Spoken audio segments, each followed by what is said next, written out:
Hello guys, FMG കഴിഞ്ഞ് result വന്ന് almost 1 week ആവുകയാണ്.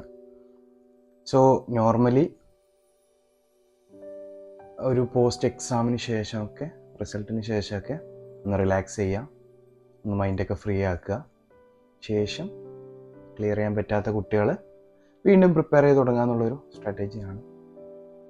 സോ അത് കൂടാതെ ഫ്രഷായിട്ട് അറ്റംപ്റ്റ് ചെയ്യുന്ന കുട്ടികളും ഒരു എന്താ പറയുക, ഒരു പോയിന്റ് വെക്കുന്നത് FMG റിസൾട്ട് തന്നെയാണ്. ഓക്കെ, ഈ റിസൾട്ട് വന്നതിന് ശേഷം ഞാൻ പ്രിപ്പയർ ചെയ്ത് തുടങ്ങും. സോ ബേസിക്കലി ക്ലിയർ ചെയ്യാൻ പറ്റാത്ത കുട്ടികൾ ഒരു 2 വീക്സിനുള്ളിൽ അടുത്ത് പ്രിപ്പറേഷൻ സ്റ്റാർട്ട് ചെയ്യുന്നതാണ് എനിക്ക് തോന്നുന്നത്. ഇനി ഫ്രഷായി സ്റ്റാർട്ട് ചെയ്യുന്ന ആൾക്കാരും ഓൾമോസ്റ്റ് ചെറിയ രീതിയിൽ തുടങ്ങിയിട്ടുണ്ടാകും.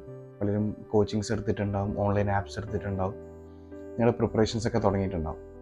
സോ എനിക്ക് ഇന്ന് സംസാരിക്കാനുള്ളത് നിങ്ങൾ തംബ്നെയിലിൽ കണ്ടപോലെ തന്നെ FMGയിലെ four shark topics or subject: surgery, PSM, medicine, obs and gyne. അതിനെക്കുറിച്ചാണ് എനിക്ക് സംസാരിക്കാനുള്ളത്. ഞാൻ എൻ്റെ പ്രിപ്പറേഷൻ ചെയ്യുന്ന സമയത്ത് മെഡിസിനിൽ ഞാൻ അത്യാവശ്യം കോൺഫിഡൻ്റ് ആയിരുന്നു. പിന്നെ എനിക്കുള്ളൊരു ഡ്രോബാക്ക് ഉണ്ടായിരുന്നത് ഞാൻ ഗൈനക്കോളജി, PSM, സർജറി പോലുള്ള സബ്ജക്റ്റുകൾ അത്ര ഇൻവോൾവ് ആയിരുന്നില്ല എന്നുള്ളതായിരുന്നു. സോ ഞാൻ എൻ്റെ പ്രിപ്പറേഷൻ സ്റ്റാർട്ട് ചെയ്യുമ്പോൾ ഞാൻ ആദ്യം തന്നെ തുടങ്ങിയത്, ഓഫ്കോഴ്സ് ഫസ്റ്റ് ഞാൻ സ്റ്റാർട്ട് ചെയ്തത് ഫാർമക്കോളജി ആയിരുന്നു. പിന്നെ ഞാൻ ഇരുന്നത് PSM, അതുപോലെ ഒബ്സ് ആൻഡ് ഗൈൻ, അതുപോലെ സർജറി. ഈ 3 ഞാൻ ആദ്യം തീർത്തത്. ഫാർമക്കോളജി കൂടിയുണ്ട്. അതുപോലെ നമുക്ക് മൈൻഡ് ഭയങ്കര ഡിസ്റ്റർബ്ഡ് ആകുമ്പോൾ ചെറിയൊരു സബ്ജക്റ്റ് അതിൻ്റെ ഇടയ്ക്ക് തീർക്കും. ഇതിൻ്റെ വിപരീതമായിട്ടുള്ള സ്ട്രാറ്റജി ഫോളോ ചെയ്യുന്ന ആൾക്കാരുണ്ടാവും, അല്ലെങ്കിൽ സ്ട്രാറ്റജി ഉണ്ടാക്കി വെച്ചിട്ടുള്ള ആൾക്കാരുണ്ടാവും. അതായത് ആദ്യം ചെറിയ സബ്ജക്റ്റുകൾ തീർക്കാം, ശേഷം വലിയ സബ്ജക്റ്റുകളിലേക്ക് പോകാമെന്നുള്ളത്. അത് ഞാൻ പ്രോത്സാഹിപ്പിക്കില്ല. നിങ്ങൾക്ക് വേണമെങ്കിൽ ഇൻ്റർമീഡിയറ്റ് ആയിട്ട് ഇങ്ങനെ ഒരു ചെറുതൊരു വലുത് എന്ന് പറഞ്ഞിട്ട് നിങ്ങൾക്കൊരു ആൾട്ടർനേറ്റീവ് ഓപ്ഷൻ പോലെ ചെയ്യാമെന്നുള്ളതിന് ഞാൻ സപ്പോർട്ട് ചെയ്യും. പക്ഷേ നിങ്ങൾ ചെറുത് മൊത്തം തീർത്തിട്ട് വലുതിലേക്ക് പോകാമെന്നുള്ളൊരു ഐഡിയയോട് ഞാൻ യോജിക്കുന്നില്ല. ബേസിക്കലി ഈ വലിയ സബ്ജക്റ്റുകൾ തീർക്കുന്നതിൻ്റെ ഒരു ഉപകാരം എന്ന് പറയുന്നത്, നമുക്ക് എപ്പോഴും ഇപ്പം നിങ്ങൾ ഓഫ്ലൈൻ പഠിക്കുന്ന ആൾക്കാരാണെങ്കിലും അല്ലെങ്കിൽ നിങ്ങൾ ആപ്പിൽ പഠിക്കുന്ന ആൾക്കാരാണെങ്കിലും FMGക്ക് പ്രിപ്പയർ ചെയ്യുന്ന ആരായാലും കേൾക്കുന്ന വലിയൊരു ടേമാണ് റിവിഷൻ. റിവൈസ് ചെയ്യണം. എത്ര പഠിച്ചാലും റിവൈസ് ചെയ്തിട്ടില്ലെങ്കിൽ ഒരു കാര്യമില്ല എന്നുള്ള കാര്യം. സോ ബേസിക്കലി റിവിഷൻ എന്ന് പറയുന്നത് എന്താണ്? റിവിഷൻ എന്ന് പറയുന്നത് നമ്മൾ പഠിച്ചൊരു സബ്ജക്റ്റ് റീവിസിറ്റ് ചെയ്യുകയാണ്. അപ്പോൾ നമ്മൾ വലിയൊരു സബ്ജക്റ്റ് ആദ്യം ചെയ്ത് തീർക്കാൻ പറ്റിയാൽ നമ്മൾ അടുത്ത സബ്ജക്റ്റ് നോക്കുമ്പോൾ നമുക്ക് ആ സബ്ജക്റ്റ് നോക്കാൻ ചെറിയൊരു താല്പര്യക്കുറവ്, അന്നൊരു മടുപ്പ്, അല്ലെങ്കിൽ ഇപ്പം ഇത് നമുക്കൊരു പോസൊക്കെ വരുമ്പോൾ നമ്മൾ റീവിസിറ്റ് ചെയ്യുന്നത് ഈ ഷാർക്ക് സബ്ജക്റ്റിലേക്കാണ്. അത് നമുക്കൊരു ആഡ് ഓൺ ആണ്. ഓഫ്കോഴ്സ് അതൊരു വലിയ പ്ലസ്സാണ്. നിങ്ങൾ ചെറിയൊരു സബ്ജക്റ്റിലേക്ക് ഇടയ്ക്കിടയ്ക്ക് റീവിസിറ്റ് ചെയ്യുമ്പോഴും അത് 9 മാർക്കിൻ്റെയോ 10 മാർക്കിൻ്റെയോ ഒരു സബ്ജക്റ്റ് ആണെങ്കിൽ, 33 മാർക്കിൻ്റെ ഒരു സബ്ജക്റ്റാണ് നിങ്ങൾ റീവിസിറ്റ് ചെയ്യുന്നുണ്ടെങ്കിൽ, നിങ്ങൾക്ക് ആദ്യത്തിനെക്കാട്ടും എന്തുകൊണ്ടും ഒരു ആഡ് ഓൺ പ്രൊസീജിയർ തന്നെയാണത്. സോ അതുകൊണ്ട് എപ്പോഴും ഫസ്റ്റ് നിങ്ങളൊരു 6 സബ്ജക്റ്റോ 7 സബ്ജക്റ്റോ തീർന്നതെന്ന് നിങ്ങൾ പറയുമ്പോഴേക്ക് അതിൽ ഈ 4 സബ്ജക്റ്റുകളിൽ 3 എണ്ണമെങ്കിലും ഉണ്ടാണെന്നുള്ളത് നിങ്ങൾ ഉറപ്പ് വരുത്തതാണ്.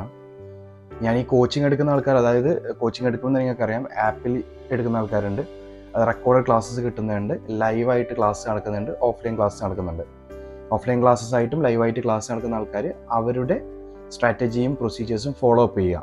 കാരണം എന്നേക്കാൾ വളരെയധികം എക്സ്പീരിയൻസ്ഡും ഇത് എന്നേക്കാൾ എത്രയോ വർഷങ്ങളായി കാണുന്ന ഫാക്കൽറ്റീസൊക്കെയാണ് ഈ സ്ട്രാറ്റജീസ് ഇടുന്നത്. സോ അത് എന്തായാലും ബെറ്റർ തന്നെ ആയിരിക്കും. അത് ഫോളോ ചെയ്യുക. മാക്സിമം ലാർജർ സബ്ജക്ട്സ് തീർന്നിട്ടാകുമ്പം റിവിഷൻ ചെയ്യുന്നത് ലാർജർ സബ്ജക്റ്റുകളായിരിക്കുക എന്നുള്ളത് ഉറപ്പ് വരുത്തുക.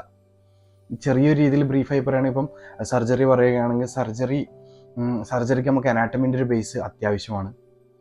വിഷ്വലായിട്ടുള്ള കുറേ സെക്ഷൻസ് വരാനുണ്ട്, ക്വസ്റ്റ്യൻസ് വരാനുണ്ട് MCQയിൽ തന്നെ. അതുപോലെ മെഡിസിൻ നമ്മൾ ചെയ്യുമ്പോൾ നമുക്ക് ഫിസിയോളജീൻ്റെ ഒരു ബേസ് ഉണ്ടെങ്കിൽ വളരെ ഉപകാരമാണ്. സോ നിങ്ങൾ ആ ചെറിയ സബ്ജക്റ്റുകൾ ഇങ്ങനെ ചൂസ് ചെയ്യാൻ ശ്രമിക്കുക. ഫാർമക്കോളജീൻ്റെ ഒരു ബേസ് ഉണ്ടെങ്കിൽ വളരെ നല്ലതാണ്.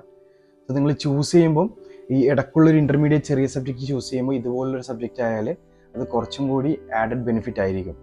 ചെറിയ സബ്ജക്റ്റുകൾ കുറവാണ് അല്ലെങ്കിൽ നോക്കരുതെന്നല്ല, ലാസ്റ്റ് ഒരു ടൈം എത്തുമ്പോഴത്തേക്ക് നമ്മൾ ഫെഡപ്പ് ആവും, നമുക്ക് ലാർജ് സബ്ജക്റ്റ് പുൾ ഓഫ് ചെയ്യാൻ പറ്റാതെ ആവും. അതുകൊണ്ടാണ് ഫസ്റ്റ് ഫ്രഷ് ആയിട്ടിരിക്കുമ്പോൾ നമുക്ക് എന്ത് വലിയ ടാസ്ക് കിട്ടിയാലും ചെയ്യുന്നുള്ളൊരു ആറ്റിറ്റ്യൂഡ് ഉണ്ടാവും. അപ്പോൾ അതിൽ ക്യാച്ച് ചെയ്തിട്ട് വലിയ സബ്ജക്റ്റുകൾ ക്ലിയർ ചെയ്യാൻ മാക്സിമം ശ്രമിക്കുക. ചെറിയ സബ്ജക്റ്റുകളിൽ വളരെ ചെറിയ സബ്ജക്റ്റുകളുണ്ട്, അതൊക്കെ പ്രോപ്പറായിട്ട് 3-4 ഇയേഴ്സിൻ്റെ ഒരു PYQs ഒക്കെ നോക്കിയാൽ റിപ്പീറ്റഡ് ടോപ്പിക്സ് തന്നെയാണ് വരുന്നത്. അത് ഫോളോ അപ്പ് ചെയ്താൽ മതി. യെസ്, ഓഫ് കോഴ്സ് ഇപ്പോൾ ലാസ്റ്റത്തെ ഒരു 2-3 കൊല്ലത്തെ പേപ്പർ കണ്ടുതരാം. മനസ്സിലായ ഒരു കാര്യം എന്താണെന്ന് വെച്ചാൽ ഹൈലി ക്ലിനിക്കലായിട്ടുണ്ട്. മുമ്പൊക്കെ തിയറി ബേസ്ഡ് മാത്രമായിരുന്ന സ്ഥലത്ത് ഇപ്പോൾ ഹൈലി ക്ലിനിക്കലായിട്ടുണ്ട്. സോ നിങ്ങളുടെ ക്ലിനിക്കൽ നോളേജുകൾ വളർത്താൻ ശ്രമിക്കുക. ലാസ്റ്റ് ടൈമൊക്കെ ആണെങ്കിൽ 6 months ഒക്കെ ആണെങ്കിലും നിങ്ങൾ മാക്സിമം ശ്രമിക്കുക. നിങ്ങൾക്ക് യൂട്യൂബ്സിൽ ഇതിൻ്റെ വീഡിയോസ് അവൈലബിൾ ആണ് കേട്ടോ. ഓരോ ഇൻസ്റ്റിറ്റ്യൂട്ടുകളുടെ അവരുടെ ക്ലിനിക്കൽ മാനേജ്മെൻറ്റ്, ഓരോ കേസസ് എങ്ങനെ മാനേജ് ചെയ്യണം എന്നുള്ള വിത്ത് സ്റ്റുഡൻസ് ട്യൂട്ടറൊക്കെ ഉണ്ട്. അതൊക്കെ നിങ്ങൾ ഫോളോ അപ്പ് ചെയ്യുക. നിങ്ങൾക്ക് നിങ്ങളുടെ നിശ്ചിത രാജ്യത്ത് നിന്ന് പ്രോപ്പർ ക്ലിനിക്സ് കിട്ടിയിട്ടില്ല എന്നുള്ളൊരു സെക്ഷൻ ഉണ്ടെങ്കിൽ അതൊക്കെ ഫോളോ അപ്പ് ചെയ്യുക. ക്ലിനിക്കൽ നോളജ് വളരെ ഇമ്പോർട്ടൻ്റ് ആണ്. കമ്മിങ് ഇയേഴ്സിലൊക്കെ more of clinical based questions വരാനുള്ള സാധ്യതകൾ കൂടുതലാണ്. ആ ഒരു എക്സ്പോഷർ കുറവുണ്ടാകുന്ന സമയങ്ങളിൽ നമുക്ക് ക്വസ്റ്റ്യൻ പേപ്പർ ടഫാണ് എന്നുള്ളൊരു ബുദ്ധിമുട്ട് കാര്യങ്ങളൊക്കെ വരാനുണ്ടാവും. സോ പ്രിപ്പറേഷൻ സ്റ്റാർട്ട് ചെയ്യാനുള്ളൊരു സമയം ഫ്രഷേഴ്സിനായിട്ടുണ്ട്. റിപ്പീറ്റേഴ്സ് ആണെങ്കിൽ ഒരു ചെറിയ ബ്രേക്കും കൂടി എടുത്ത് സ്റ്റാർട്ട് ചെയ്യുന്നതായിരിക്കും. Don't push your self, B free, mentally ഒന്ന് സ്റ്റേബിൾ ആയിക്കോട്ടെ. സ്ട്രെസ് എടുത്ത് വെക്കരുത്. സംസാരിക്കുക, ആൾക്കാരോട് സംസാരിക്കുക. കൂടെയുള്ള സുഹൃത്തുക്കളും നിങ്ങളുടെ കൂടെയുള്ളതിൽ ക്ലിയർ ചെയ്യാൻ പറ്റാത്ത സുഹൃത്തുക്കളൊക്കെ ഉണ്ടെങ്കിൽ നിങ്ങളുടെ പ്രൊസീജിയേഴ്സ് പറഞ്ഞിട്ട് ഇനിയിപ്പോൾ ഡൽഹി പോകണം അങ്ങനത്തെ കാര്യങ്ങളല്ല. അല്ലാതെ ഭയങ്കര കാഷ്വൽ ആയിട്ടുള്ള ടോക്സും ആ ഫ്രണ്ട്ഷിപ്പ് നെറിഷ് ചെയ്യുന്ന ടോക്സുകൾ അവരുമായിട്ട് അവൈലബിൾ ചെയ്യിക്കുക. അവരുടെ മൈൻഡ് ഒന്ന് ഫ്രീ ആയിക്കുക. ഇത് നമ്മൾ ഒരുമിച്ച് നീന്തി കയറും. Trust me guys, and all the best. Thank you.